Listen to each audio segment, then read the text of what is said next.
Kemudian kita undang kepada diri, kita baca bersama. Maka 13 ayat 4 sampai ayat 23. Ayat 24 sekarang ayat 5. Nanti ayat 30 kita bersama. Baik. Ya. Kamu. Tetapi pada masa itu sudah saat itu matahari akan gelap dan bulan tidak mencahaya. Dan bintang-bintang akan berjatuhan dari langit, dan kuasa-kuasa langit akan goyah. Pada waktu orang akan melihat anak manusia datang dalam awan dengan segala kuasa dan kemuliaan. Dan pada waktu itu pun akan menyuruh keluar malaikat-malaikatnya, dan akan mengumpulkan orang-orang pilihannya dari tempat ujung bumi, dari ujung bumi sampai ke ujung langit. Marilah pelajaran dari tentang Allah. Apabila kamu tidak lembut dan mulai panas, kamu tahu bahwa musim panas sudah dekat. Demikian juga jika kamu melihat hal-hal yang terjadi, ketahuilah bahwa waktunya sudah dekat, sudah diambang. Aku berkata kepadamu sesungguhnya angkatannya tidak akan berlalu sebelum semuanya itu terjadi. Langit dan bumi akan berlalu, tetapi perkataanku tidak akan berlalu. Tetapi tentang hari atau saat itu tidak seorang pun dengar. Malaikat juga tidak, dan anak pun tidak, hanya Bapa saja. Hati-hatilah dan jaga-jagalah, sebab kamu tidak tahu bila manakah waktu itu. Dan halnya sama seperti seorang yang demikian yang meninggalkan rumahnya dan menyerahkan tanggung jawab kepada hamba-hambanya, masing-masing dengan tugasnya, dan mintakan penutup pintu supaya berjaga-jaga. Karena itu berjaga-jagalah, sebab kamu tidak tahu bila manakah Tuhan rumah berpulang, tengah malam, atau baru malam, atau pagi hari. Supaya kalau ia tiba-tiba datang, jangan kamu didapati yang sedang tidur bersama-sama. Apa yang dikatakan kepada kamu, katakan kepada semua orang, berjaga-jaga. Kepada yang mengakui Tuhan dan melakukan dan saya. Bapak Ibu Saudara Tuhan, kalau kita baca ayat tadi tentang kedatangan Yesus, kedatangan Tuhan, ini bukan bicarakan kedatangan Tuhan yang lalu, bukan bicarakan kedatangan Tuhan di Bethlehem yang boleh kita lakukan. Ini bicarakan akhir zaman. Ini bicarakan Tuhan kedua kali yang disebutkan sekitar ini. Jadi kalau pasangan berkabar tentang zaman kita semua sudah pernah mendengar tentang berbagai zaman bangsa berbangsa, ada kelaparan, gempa bumi. Itu dari dulu. Mungkin sekarang ini kita dengar kabar-kabar itu. Perang zaman Romawi dulu, pelajaran kami kampus lapangan kan. Jadi zaman dunia itu sama saja seperti itu. Nanti yang kita sampaikan saudara-saudara yang mau Tuhan pesankan kepada kita tentang bagaimana kita mempersiapkan diri tentang kedatangan Tuhan. Itu aja. Bukan soal tanda-tandanya, bukan soal tanda-tanda. Begitu Ukraina akan manusia terkaget, wah kejar, orang bilang kita. Kan begitu ya. Dengan Rusia dibantu Amerika, dibayarkan mobil Rusia luar biasa. Amerika, Cina lagi, karena wah, kamu ngerti ya, mudah, kan gitu. Bahkan ini saya harapkan dengan Israel, wah ini tanda-tandanya. Lalu, saudara bukan kalau kita lihat itu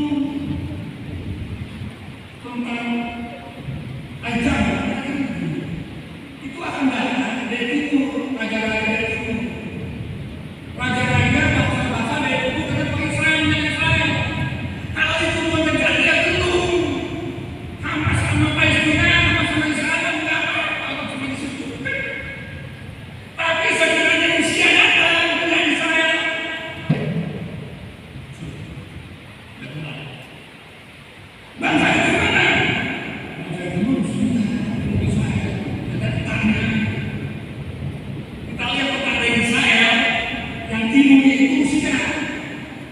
Rusia menyerang saya. Apa itu dikatakan perang Armageddon? Armageddon ketika bangsa mereka datang menangis itu perang Armageddon itu. Kalau itu benar-benar lalu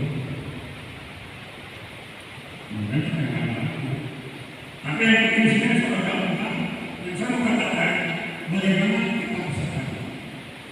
Saudara kita kembali dari tema yang diberikan tadi, percaya dalam nama kebenaran Tuhan atau kebenaran Yesus, kita melihat ada dua kata kunci. Yang pertama kata kunci pertama percaya saja. Kata kunci kedua kata Kristus atau dengan Tuhan.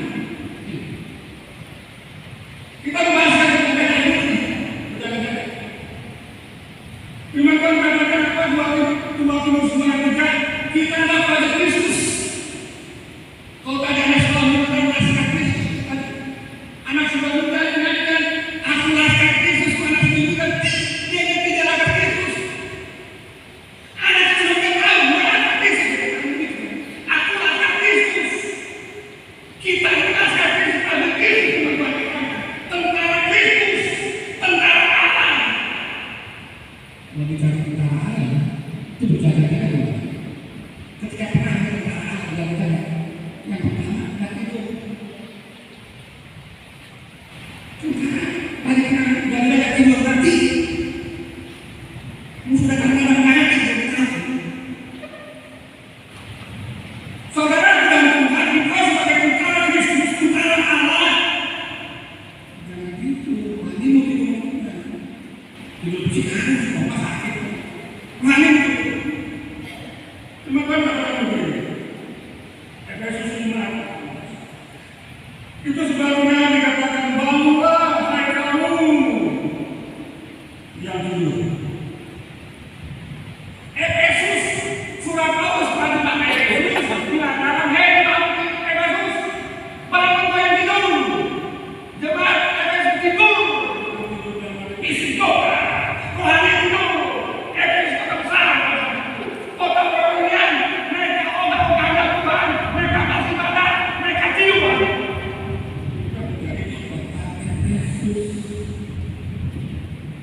Rasul Paulus menulis surat kepada jemaat Efesus, bangun dan tidur. Jemaat jadi bangun, karena kalau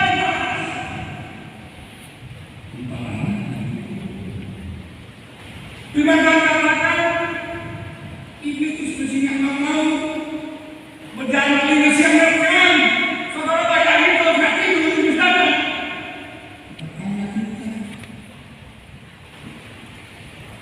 Setiap saat kita berang, berbagi sikokan. Perjuangan kita bukan dalam daging, tapi membuka kita dan roh dan indah yang mengatakan kepada saudara. Senang. Perjuangan kita meminta, perang kita diintensikan, tapi sikokan, perang rohani dan itu bisikan yang kamu mau siap merekam. Kapan? Setiap saat, setiap detik. Sebabnya kita sebagai tentara Allah kita bangun. Ya saya katakan bangkit.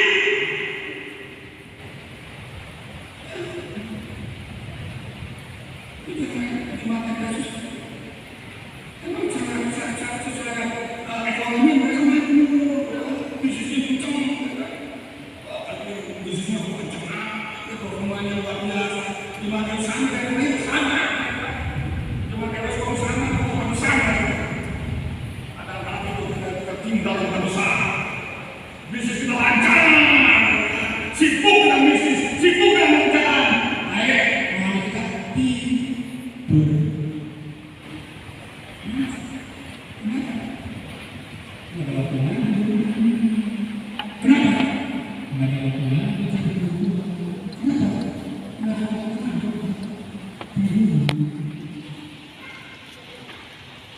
Berjaga-jaga katakan sebagai tentara Allah, kau berjaga-jaga. Berjaga-jaga tentara Allah, jangan tidur.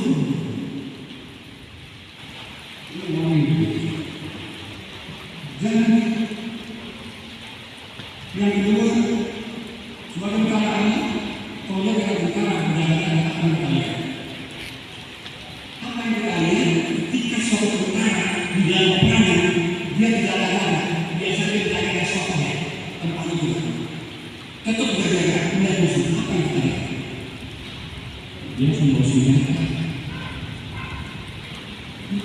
Kalau kita lihat lagi kan menjaga diri di depan di tempat presiden di depan senjata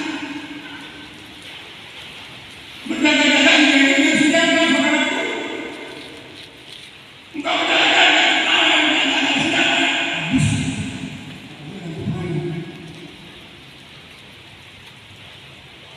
supaya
ketika seorang tentara berjalan senjatanya ditambahkan ini dicabutkan ini kepala ini mesti dicabutkan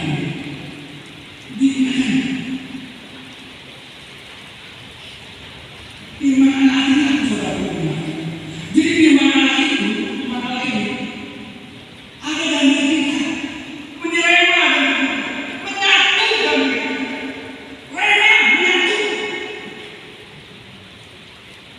bukan di sini, tapi menjalankan kita menyatu, kenapa? Menyatu itu harus seperti itu. Tentara Kristus seperti itu, tentara seperti itu. Di mana yang dan bingung, menjadi yang bingung, sehingga dengan kau ada peperangan.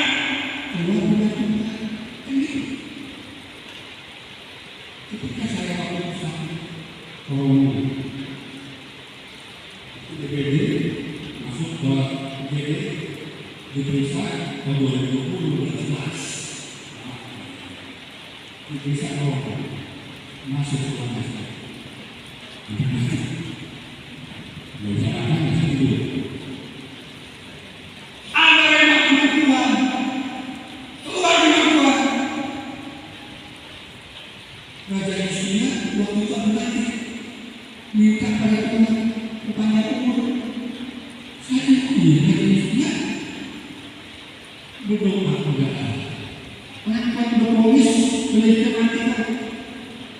Nabi saya diutus kepada Yesus. Tuhan, tapi Yesus kemudian kepada Allah. Mohon memberkati. Itu rema pasal itu di kamar saya.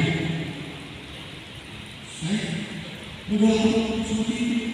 Tuhan, pada Yesus boleh minta kami Tuhan bisa sempatkan sudah yang bisa. Saudara Tuhan kalau firman itu pada diri kita, mengatakan ayat itu, mengatakan mana bisa dikatakan, mengatakan apa? Mengatakan mau dibaca, nggak tahu. Begitu firman itu ada di kita, ucapkan, katakan. Firman Tuhan yang mencoba biasa dan manusia aslinya karena dia tidak mencoba melakukan kamu ada orang yang bekerja dan Allah lagi ketika ada masalah firman Tuhan dalam kita mereka kita bahwa apapun yang masalah ekonomi, masalah penyakit, masalah apapun, firman Tuhan sekarang tidak memberi kekuatanmu. Itu emang. Itu emang. Dan mesti ada di sini. Kemudian kita ucapkan firman itu. Kita katakan firman itu. Kita imani firman itu. Dan kita akan menjaga itu. Bahwa percobaan apapun percobaan tidak menjadi apapun. Maunya ini saya pakai sini masalah ekonomi sudah berjalan pada saat itu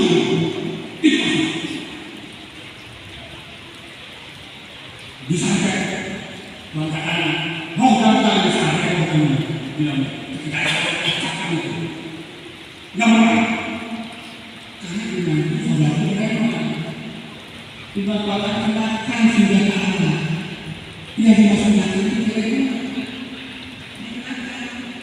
dipakai, ditaruh dalam kita itu yang dimaksud, itulah kendaraan Allah. Sehingga ketika musuh datang, ada percobaan itu dari segi itu, tekanan-tekanan alam dari secara ekonomi, tiba-tiba usaha kita berangkat sudah gagal dalam bisnis dan lain sebagainya. Kita mengatakan dengan kata-kata Allah Tuhan Yesus yang kamu berkaya dan kemuliaan dan Kristus itu firman Tuhan. Dan kita menerima dari kita bahwa Allah akan menolong kalau kita setia pada Tuhan. Dia berkata saya sebagai engkau, apa tidak akan melakukan apa? Apa masalah kita? Hal ekonomi, masalah penyakit, apapun Tuhan berfirman tidak akan biarkan dan tidak akan menang. Itu memang. Dan kalau kita ucapkan firman kita menurut kita kuat.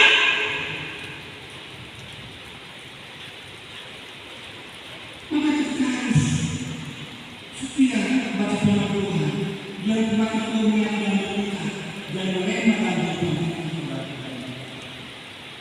Bagi yang tua obor dia katakan sampai masa kamu tapi sampai masa kamu aku menjadi Tuhan.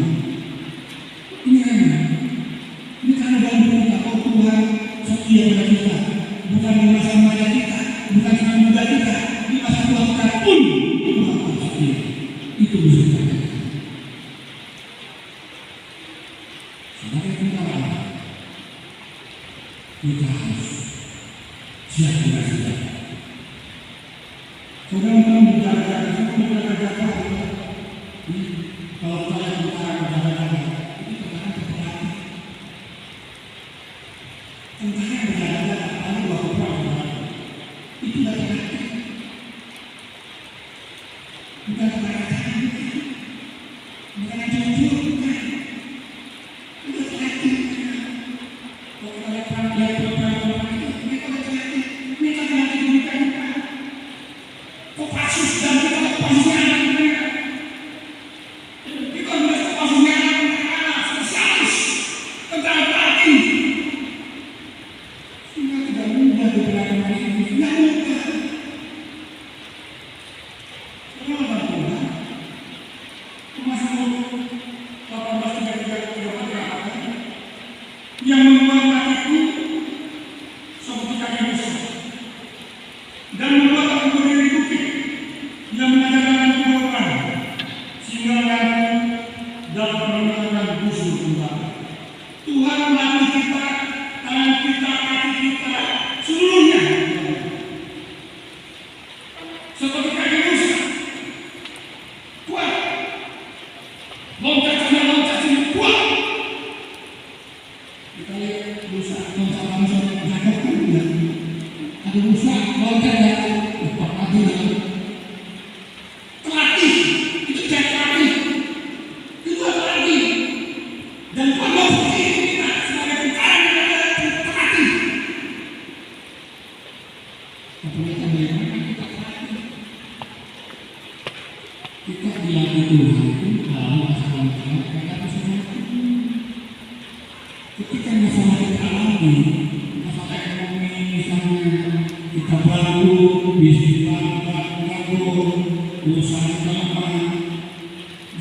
dilatih iman kita untuk percaya pada Tuhan.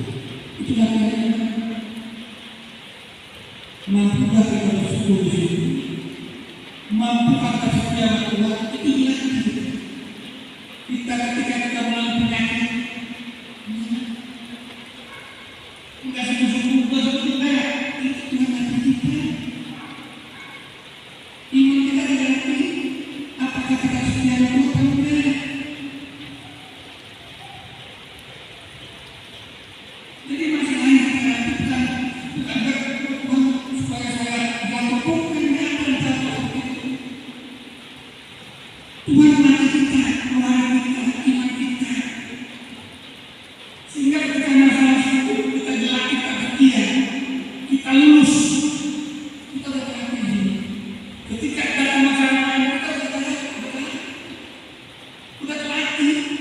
Masalah lain datang lagi ke kita. Tadi masalah ekonomi, sekarang masalah penyakit, masalah keluarga, kita sudah terlatih.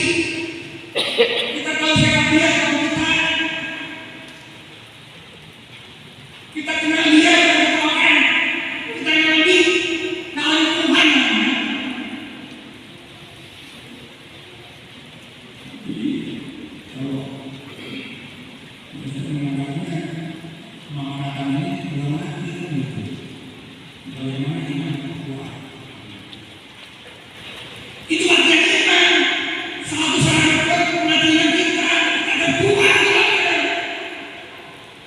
Satu selesai kita akan Tuhan sama lainnya, dan kita bisa bersaksi di hidup. Kita bersaksi ketika masalah kita, masalah ekonomi kita terbantu, tapi kita punya batu kembali, kita bersyukur dan kita tereksis. Kita bisa bersaksi kepada orang. Aku alami, kita alami. Kita menjadi bagian Kristen kuat, kita kekayaan Tuhan. Kalau dalam Tuhan, seperti itulah Tuhan kita. Ada proses. Nggak tiba-tiba seorang yang hebat tinggi, supaya menjadi diri yang luar yang luar. Enggak itu. Enggak itu, enggak ada seperti itu. Enggak ada. Kalau itu bukan hebat yang kuat, terus kita sebesar kita sebetulnya enggak. Dia hati atau begitu kita sangat praktis bermain katanya nggak tiba-tiba keluarga atau orang lainnya semuanya proses dari dalam hidup ini proses. Itulah pada Yesus, naskah Yesus. Ini anak sholat itu berkata, kita diingatkan bahwa kita adalah Kristus. Aku adalah Kristus. Kita adalah Kristus. Tuhan Kristus. Tentara Kristus. Tentara yang siapa Tuhan? Dan Tuhan. Bukan tentara cayangan, bukan. Jangan lihat tentara cayangan, ya. Ngaku. Kita melihat tentara Tuhan. Dan mau diproses. Ya, luar masalah-masalah keadaan. Kalau saudara punya masalah itu, Tuhan bagi saudara untuk berdua sebagai penerima. Saudara Tuhan, kata kunci kedua, kata kunci pertama berjalan. Kata kunci kedua kedatangan Kristus, kedatangan Tuhan. Berjalan-jalan dalam hidup kedatangan Tuhan. Saudara Tuhan, kedatangan Tuhan ada dua pengertian. Yang pertama bicara dengan Tuhan di awal-awal, itu dalam dua ayat. Kedatangan Tuhan yang pertama dikatakan kata 2000 tahun lalu, yang besok kita di sini, minggu besok, minggu depan. Kedatangan Tuhan yang pertama sebagai baik diberikan neraka, dipalungkan. Engkau ada di mata, engkau bukan kecil di antara kaum Yahudi. Betlehem itu kota kecil di dunia. Kalau Yesus berada di situ, Betlehem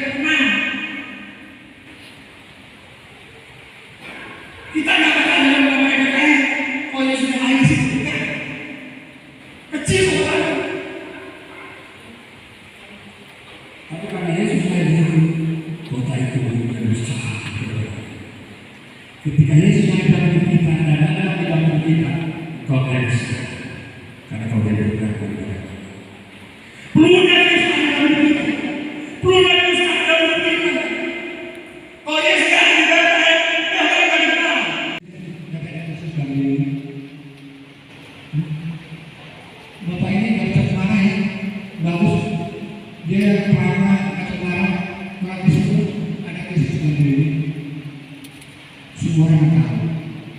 Dikenal. Di kantor, di kantor. Jika kau di sekolah, kau dikenal sekolah. Jika kau tempat ujian, kau dikenal. Kenapa? Karena ada. Ketika aku sudah berkata yang bisa kedatangan bicara tentang Yesus itu mendatangkan Tuhan yang kedatangan Tuhan yang kedua menyebut pengantin wanita. Siapa mengangkat kita? Semua orang di pengantin pengantin Yesus itu terasa kita sempat saja berkenan setia, kuncinya setia. Kalau cuma kesana nggak kan. Tapi apa mereka gereja kami. Tapi ketika ya ini guru kayaknya adil.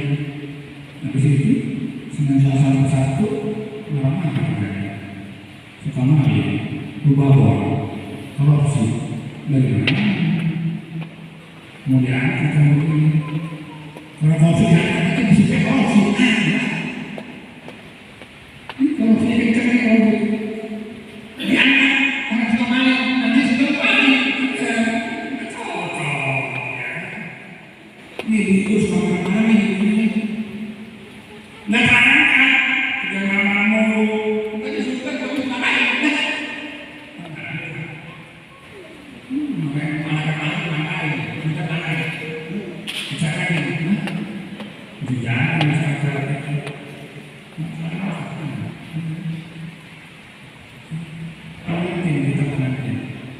wanita setia dia masih sampai bikin pemain dia ada pemain kita itu dibakar pada wanita pengantin dewasa nggak ada anak-anak atau remaja bila dewasa apa yang dewasa ini bisa dewasa orang yang kondisi kalau kau besar kamu rohani itu masih anak-anak dan anak-anak. Pengen wanita bukan berarti waktu orang dewasa sudah besar, bukan itu, bukan bicara fisik. Saudara saya fisik umur 40 tahun, 50 tahun, 50 tahun atau lebih. Ini bagaimana? Rohani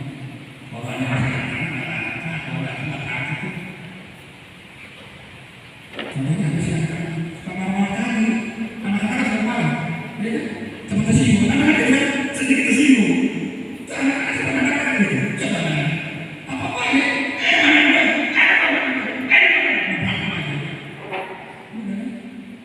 tersinggung gitu mana main bola aja kan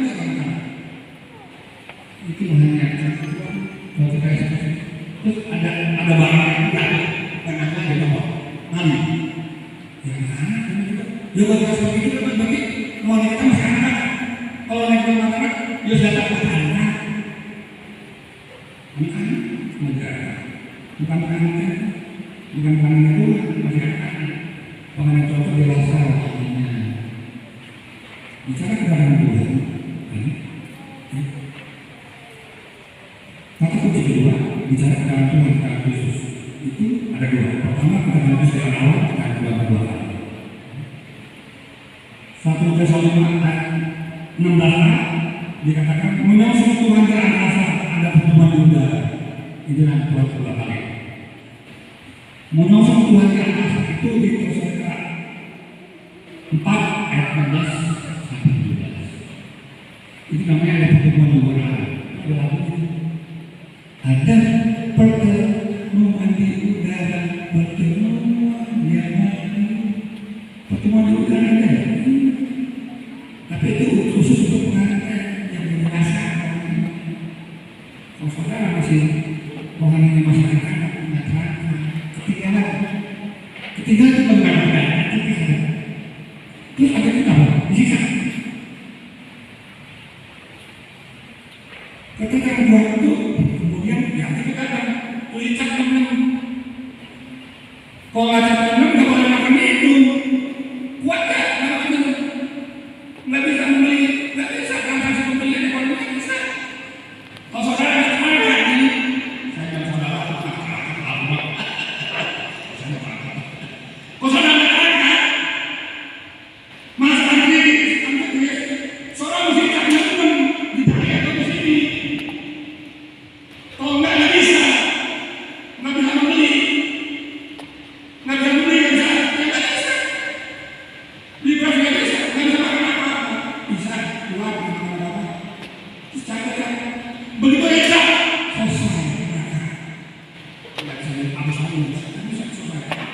mengakar.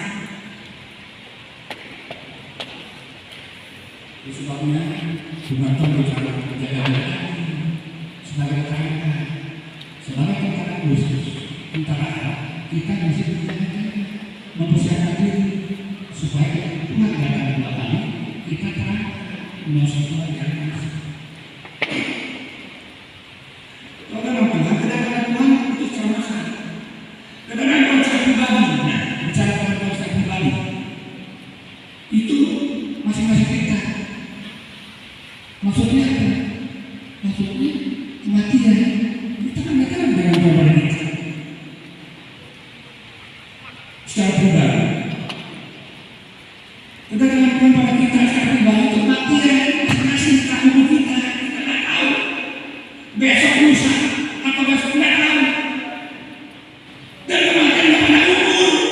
Ukur masih muda, masih lama mati kesedihan. Kan masih muda, masih muda, Tuhan masih panjang. Jadi engkau dengan umum tiba-tiba dengan orang sudah mencuri kita masyarakat. Kadang-kadang sudah mencuri tiba-tiba kita tidak tahu kapan waktunya. Kalau kita mengatakan jangan kita asyik dia sebagai tentara Allah selesai. Jadi apapun kita mau anak-anak berbaca pemuda orang tua tetap harus bertanda-tanda karena tidak tahu kapan waktunya. Tapi yang penting sih teman-teman katakan di Matius di Lukas 18 aku berkata padamu, ia akan segera membenarkan mereka. Akan tetapi jika anak manusia datang, adakah iman sudah pasti? Ketika anak manusia datang, ketika Yesus datang untuk kita, didapati yang iman dalam kita. Itu maksudnya. Lukas 18 ayat 8 ini maksudnya itu. Ketika aku datang ke bumi, adakah iman sudah pasti? Ketika aku datang menjemput kau, adakah kau tetap setia pada Tuhan? Itu mau Tuhan terapkan, kita nggak tahu. Dan bagaimana anak tidak tahu, anak tidak tahu, itu yang kita tadi. Malah yang tidak tahu, anak tidak tahu, anak tidak tahu. Mau kapan pandang, mau besok lusa pandang, secara pribadi kita. Yang penting adalah kita menjaga. Kita tetap setia di mati kita pada Tuhan. Ketika dia datang adakah kuliah iman hidup. Ketika waktu itu ayat ini sering saya sampaikan kepada almarhum Bapak Malaikat itu. Kenapa saya ini itu soal kemudian yang penting pertama terus Malaikat almarhum masalah berpanggil itu kedua kali siapapun orang baik tentang masalah waktunya itu Tuhan, tapi orang yang penting kita pertahankan. Yang penting kita ini semua kita masih tahu, kita nggak tahu apa besok lusa, semua kita tahu. Tapi apakah kita menerima kita? Apa kita setia pada Tuhan? Apa kita akan jalan-jalan? Itu masalah. Karena kedatangan Tuhan suatu pasti. Terus bagaimana saudara dan Tuhan kita bertanya bagaimana mendatangkan firman iman? Ya kita terima Tuhan saudara. Pertama kita harus terima firman Tuhan. Roma 11:17 kata iman dimulai pendengaran firman Tuhan. Iman kita akan dimulai dari pendengaran firman Tuhan. Ketika kita baca firman Tuhan, kita mendengar firman Tuhan, timbullah iman itu di situ. Bagaimana kita iman timbul? Dia baca, oh kita nggak baca, nggak timbul iman, nggak kuat iman. Firman Tuhan jangan kalau kau katakan menurunkan sinar malam, jangan kalau kau katakan kau dikabulkan firman Tuhan.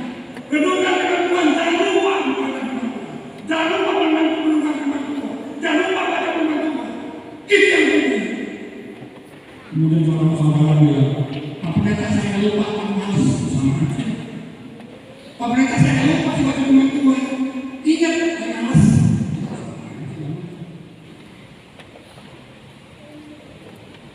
Bagaimana kita pertahankan itu? Dibaca itu dimanfaat itu. Menurut teman-teman saya kalah. Rajin mengalami manfaat itu. Timbullah yang kita, kuat lagi kita, jeremalah kita dengan kita. Kami pulang datang kedua kali. Tuhan datang satu badan kita. Kita dapat kitab setia itu. Saudara, bagaimana caranya? Yang kedua, bersyukur dan mendekatkan masalah. Tadi sampaikan masalah kita, pergumulan kita, itu bentuk iman kita kuat dan kuat. Pergumulan masalah-masalah kita membuat iman kita kuat. Teman-teman katakan yang urusan 2-3, saudara-saudara, anggaplah sebagai suatu kebahagiaan apabila kamu jatuh dalam berbagai cobaan. Sebab kamu tahu bahwa ujian dan imanmu menghasilkan ketekunan. Saudara Tuhan anggap suatu kebahagiaan jatuh dalam masalah. Ini dimaksudkan. Firman Tuhan katakan dalam Yakobus, berbahagia kita jatuh dalam masalah, dalam cobaan. Karena di sisi Tuhan kita dibentuk iman kita, dibentuk kesetiaan kita.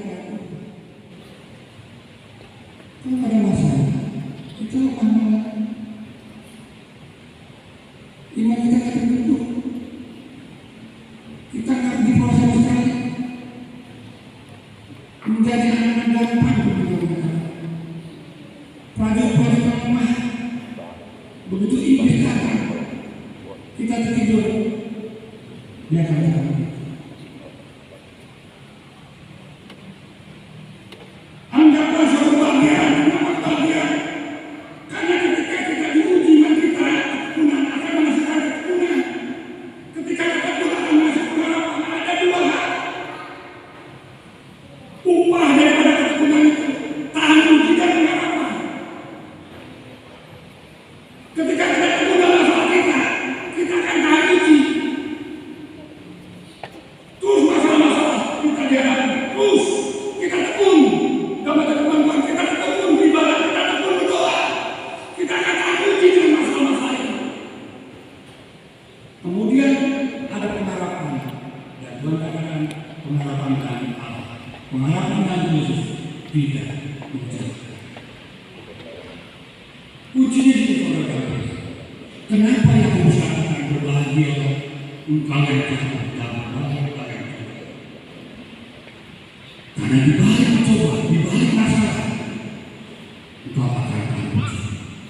Ketika kau uji maka itu, ketika kau ada pengharapan dan pengharapan waktu itu tidak bisa. Saudara Tuhan, kita melihat ketika Yesus menerima kalimat ketika Yesus membakar mata bagi dua orang, ada ucapan syukur. Ketika Yesus mengajar orang dan ada 5.000 bis, yang itu 5.000 bapak-bapak. Terus mereka kelaparan pasal itu masalah. Tempat itu sunyi, tidak ada makanan, itu masalah. 5.000 orang itu mahal. Saudara bisa bayangkan 5.000 orang kelaparan, dia tempat sunyi, tidak ada makanan. Itu masalah. Tidak masalah seperti itu. Tuhan Yesus mengucap syukur. Dia katakan begini, aku mengucap syukur. Tuhan katakan mengucap syukur kepada Bapa. Dia katakan 5 waktu baik kami mendapat mengucap syukur. Kan gitu. Waktu kebakaran di Mabes. Di bawah itu ada anak. Anda sekarang Tuhan, guru, ini cuma ada kebaikan. Cuma itu bahasa angkat. Kenapa? Dibandingin dengan orang ini. Apa artinya mengalami kebaikan?